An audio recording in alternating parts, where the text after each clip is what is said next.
Hi.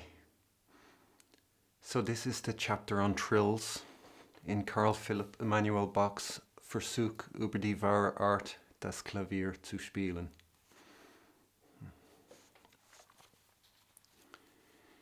Dritte Abteilung von den Trillern.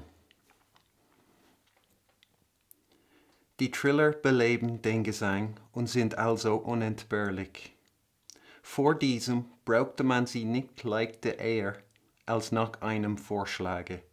Tab 4, Figur 22a.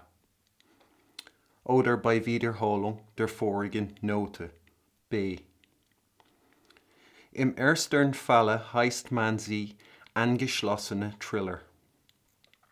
Heutzutage aber kommen sie bei gehenden, bei springenden Noten, gleich im Anfange, oft hintereinander, bei Kadenzen, auch außerdem über langen Haltungen, C, über Fermaten, D, bei den Einschnitten ohne vorhergegangenen Vorschlag, E, auch nach solchem, F vor. Folglich ist diese Manier anjetzo viel willkürlicher als ehedem.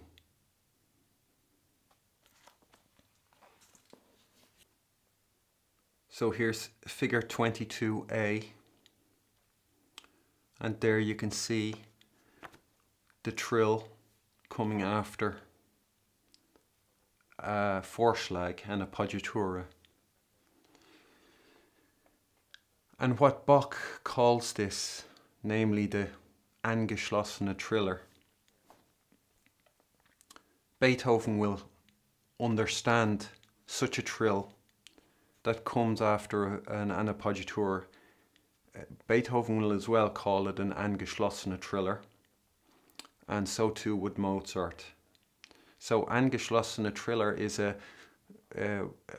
think is an important term to know. And if anybody is claiming to be playing Beethoven his way, they should know that such a trill is called an angeschlossene Triller.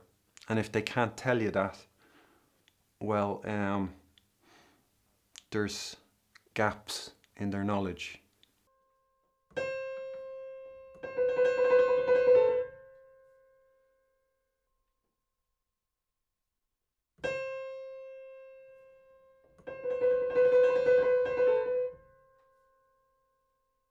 And here's B, and you can see Bach is illustrating how the trill comes after a note that's repeated. And so beforehand, those are the two main ways a trill would occur, as opposed to nowadays, or Bach's nowadays.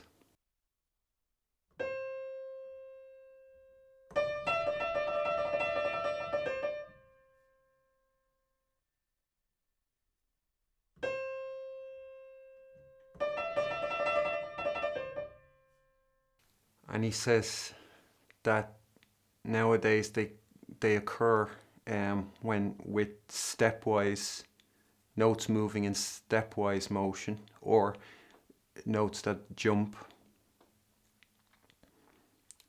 that they occur directly at that the trills occur directly at the beginning. And as an example, one could see in the sonata in B flat major, K281, that sonata begins, it opens with a trill. They also occur one after the other at cadences, and then over long held notes. And there you can see in figure 22c Bach's illustration of that. Over tied semi-briefs is the trill.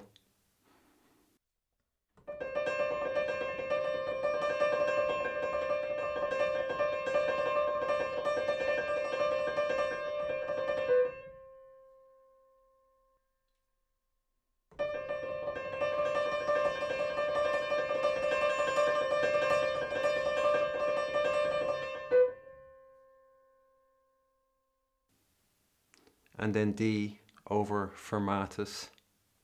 There you can see the fermata is over the D. That's preceded by an appoggiatura from below. And there he has the trill.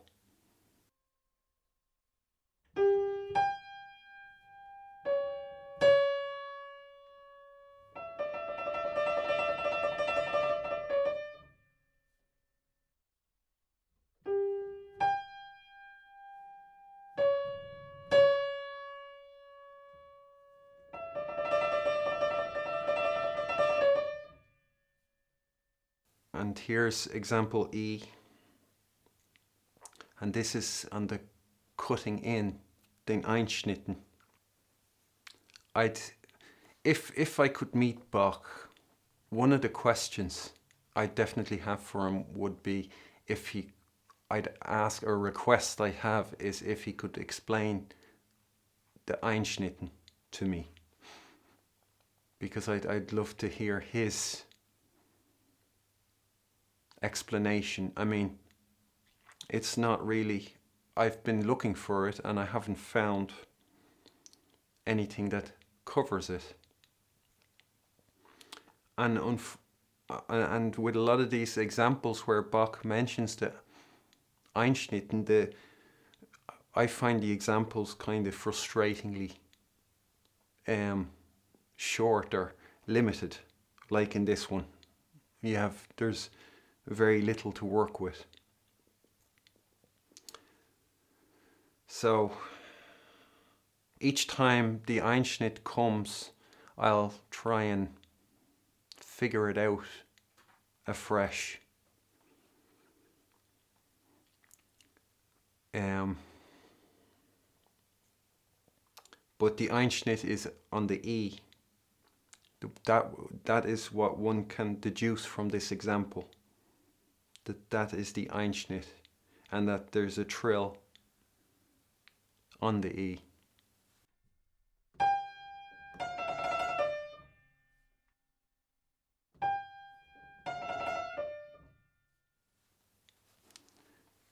And then in figure F, you can see the Einschnitt is the E, and there's a preceding appoggiatura there too.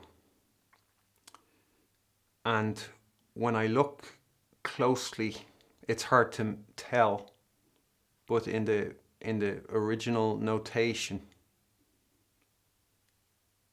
and not the way it's written out modern here, it seems to me like that appoggiatura has been tailed twice, so having the value of a 16th note or a semiquaver. So I think the tailed ones might be an error or an oversight.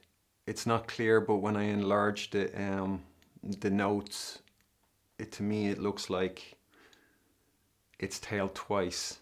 And it would make sense that it's tailed twice, because otherwise you have a lot more questions about how it's meant to be played and how long one is meant to hold the appoggiatura for.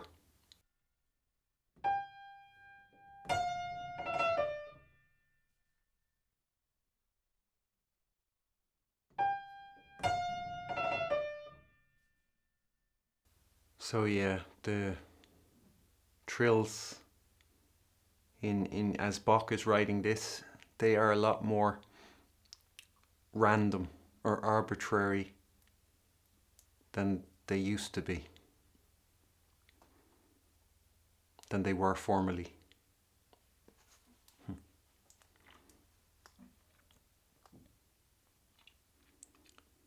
Dem ungeachtet ist sehr notwendig, dass man, zumal bei affektuosen Stellen, mit dieser Manier besonders ratsam umgehe.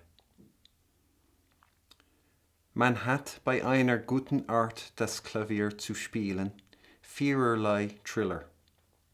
Den ordentlichen, den von unten, den von oben und den halben oder prowl Triller.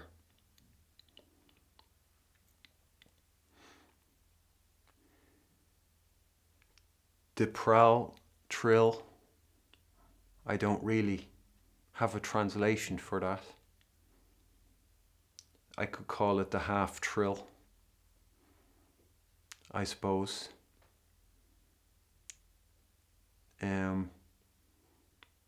But I'll probably refer to it as a prowl trill generally.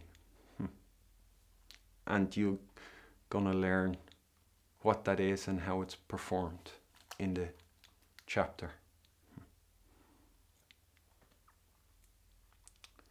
Sie werden jeder durch ein besonderes Zeichen in Klaviersachen sehr wohl angedeutet.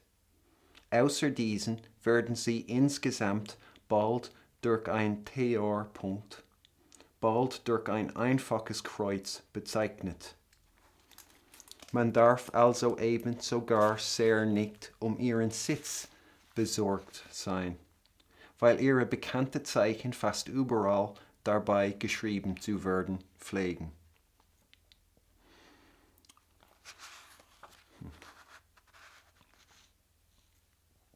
So here we have Bach saying about the cross, how the cross can represent a trill. And so he's saying you don't have to be too concerned about their sits, their seat or their place. And while he says that, he does tell us about their sits, which is very good and very useful when deciding which is the best ornament to insert.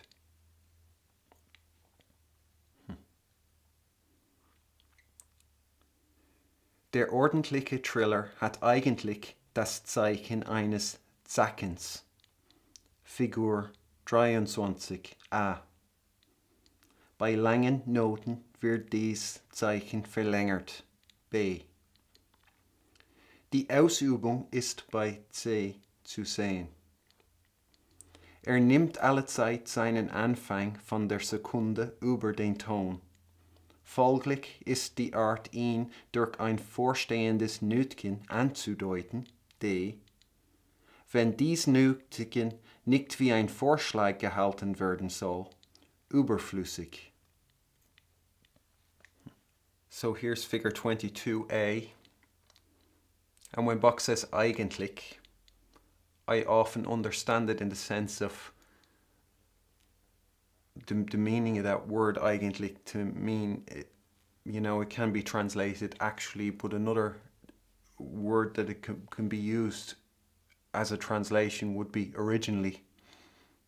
And I often understand Bach's use of that word with the idea of originally, fundamentally. And so the original sign is that zagged line. So there you have A. And there in B, you can see it's lengthened, that zagged line, and the trill goes over two tied half notes or minims. No. Yeah, minims, that's right. And so here's C, how it's executed. So you can see that begins with the second above the tone. So that would, here is the A.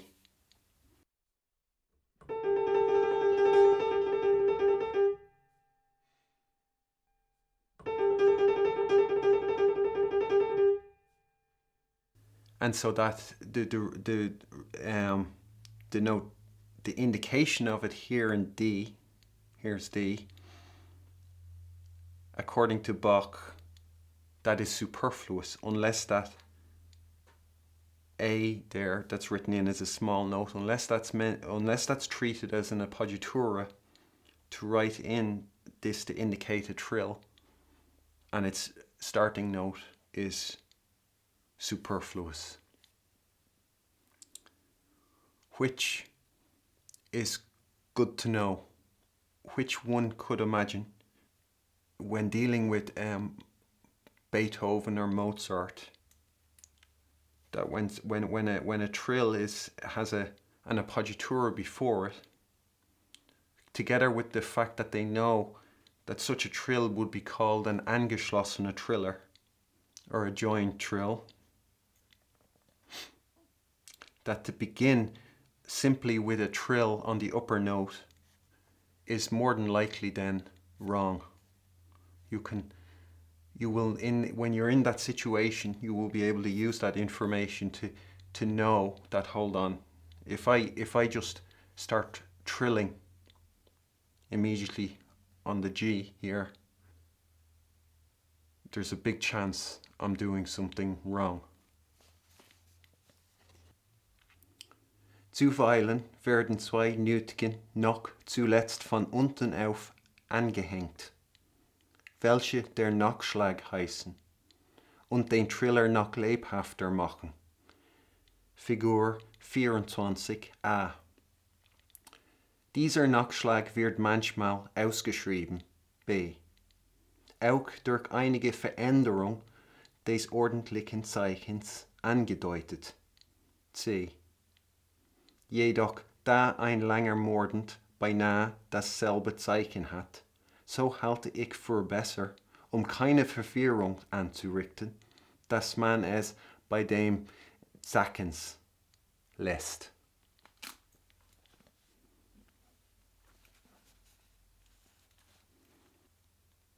So here's figure 24a, and there you can see the trill, how it's performed, written out with the follow-on notes, or the turn at the end, the Nachschlag. Again, I don't have any adequate translation.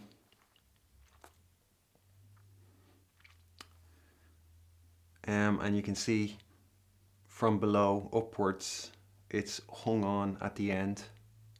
So when the principal note is the G, then the Nachschlag is an F and G at the very end.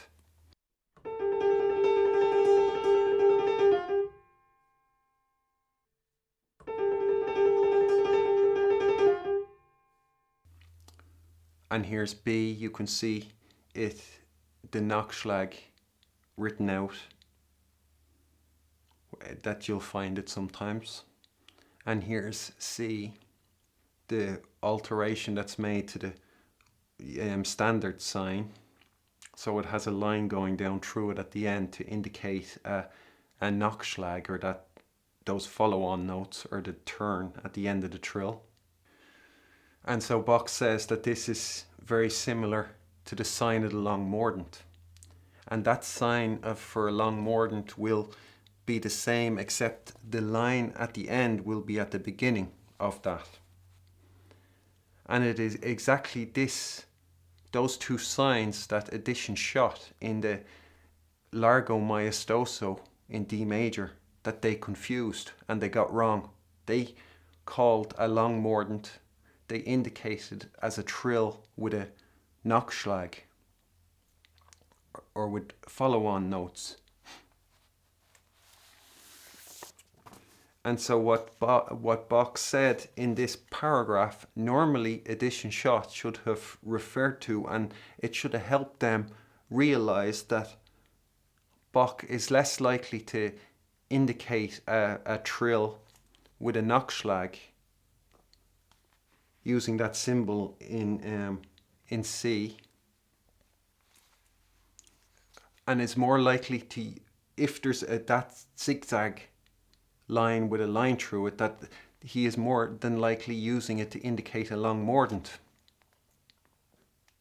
As he says, because as he says himself in that paragraph, he thinks it's better in order to avoid confusion. So exactly that confusion he wanted to avoid, Edition shot fell for, and they got it wrong.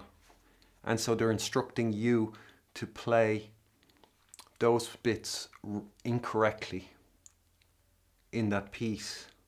So they would have done well to have looked at that and taken note of that and thought, hold on, if Bach says he he thinks it's better. If Bach is saying he's not writing in trills with that zigzag line with a line at the end to indicate the trills, that he'd leave that line at the end out so people don't confuse it with a long mordent. They could have known that Bach didn't intend it to be a trill and that he did intend it to be a long mordent. Yeah, so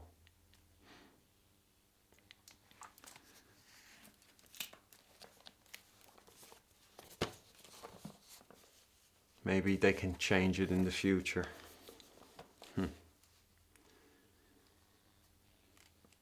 So those were the first few paragraphs of the chapter. I was sick last week and I wasn't able to get anything done, so I'm finding it a bit hard to get back into the swing of things. And I'll leave it there, even though this is the length of the video. That's a natural break. In the next video, Bach will be telling us how to practice trills, how to learn them. And that might be interesting and useful to learn. And we're going to hear, we're going to see a lot of very useful information about the proper way to perform trills in different situations. And you could see, like, alone in the opening of that Mozart sonata, that already there'll be questions like, how is it meant to be performed? What's the right answer? So a lot of what's coming up will be extremely useful in figuring out the correct answer.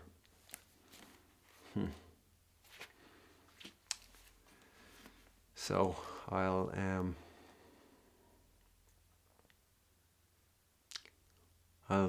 work on making videos to cover the rest of the chapter. It might be over Christmas that it's a bit stoppy and starty, but definitely in the new year I'll be working on the consistency again. So that's it. So I'll say goodbye and thanks for watching. Bye.